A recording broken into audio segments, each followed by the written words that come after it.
ভাই কিভাবে বললে বুঝবা, কিভাবে বললে বুঝবা,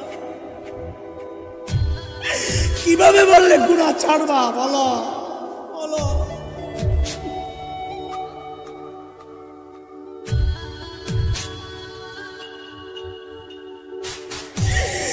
সন্তান চলতেছে জাহান্নামের দিকে, বিবি চলতেছে জাহান্নামের দিকে, আমি চলতেছি জাহান্নামের দিকে, অথচ মালিক ডাকতেছেন, আয় শোন না শোন না শোন, ওয়াল তানজুর নাফসুম মা কদ্দামাত লিগাদ।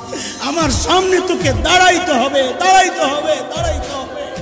কি নিয়ে আসবি এখন থেকে চিন্তা কর, কি নিয়ে আসবি, কি আছে বুঝি বলেন? আমার তো নাই কিচ্ছু, আপনাদের হালত কি বলে? এই তো চিন্তা করলে অস্থির হয়ে যায়। হায় হায়, যৌবনের 32টা বছর কোন কামে ব্যয় করলাম। প্রতিদিন যদি একবার করে সুবহানাল্লাহ পড়তাম, আমল নামায় কতগুলা সুবহানাল্লাহ জমা হইতো। প্রত্যেক দিন যদি 2 রাকাত নফল নামাজ পড়তাম, আমল নামায় কতগুলা নফল নামাজ জমা।